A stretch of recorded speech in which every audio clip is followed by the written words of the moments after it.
Hi everyone, and it's about 3:30 on the 31st, and I'm just checking in with you to show you that there is a light at the end of the tunnel here. But I also want to share some words of wisdom. Anybody who's been listening to me preach and teach and have theological discussions knows very well that I lean very heavily and have been wonderfully influenced by N.T. Wright. And he has recently written in Time magazine a few words of wisdom about how Christians are to address, or a good perspective on how Christians are to address this time of crisis. So I wanted to share a few of those words. You can certainly find it online as well, but I found it was good to share. So again, it's N.T. Wright. It's in Time magazine. Online at least, and I'm just going to read a few of these words for you. He writes, "There's a reason we normally try to meet in the flesh. There is a reason solitary confinement is such a severe punishment. And this Lent has no fixed Easter to look forward to. We can't tick off the days. This is a stillness, not of rest, but of poised, anxious sorrow." At this point, the Psalms, the Bible's own hymn book, come back into their own, just when some churches seem to have given up on them. "Be gracious to me, Lord," prays the 6th Psalm, "for I am languishing. O Lord, heal me." Have to change the page. "For my bones are shaking with terror." "Why do you stand far off, O Lord?" asks the 10th Psalm plaintively. "Why do you hide yourself in times of trouble?"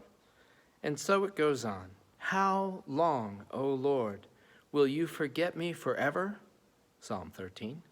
And all the more terrifying because Jesus himself quoted it in his agony on the cross. my God, why have you forsaken me?" Those are words from Psalm 22. N.T. Wright continues to then say, "These poems often come out into the light by the end with a fresh sense of God's presence and hope, not to explain the trouble, but to provide reassurance within it. But sometimes they go the other way. Psalm 89 starts off by celebrating God's goodness and promises, and then suddenly switches and declares that it's all gone horribly wrong. And Psalm 88 starts in misery and ends in darkness. "You have caused friend and neighbor to shun me. My companions are in darkness." What a word for our self-isolated times. N.T. Wright continues, the point of lament, woven thus into the fabric of the biblical tradition, is not just that it is an outlet for our frustration, our sorrow, our loneliness, and our sheer inability to understand what is happening or why. The mystery of the biblical story is that God also laments.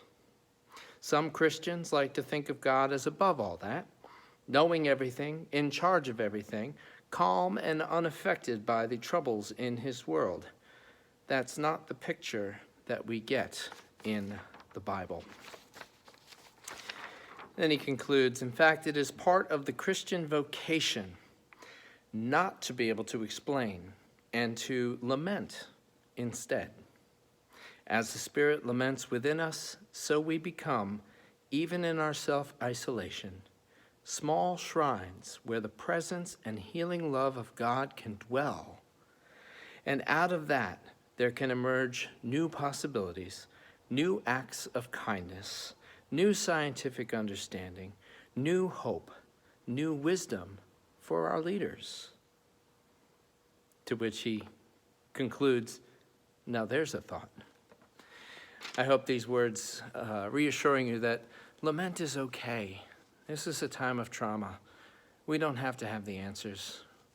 We just need to love and be present and be those small shrines for God's indwelling Spirit. Pray you are well. Peace.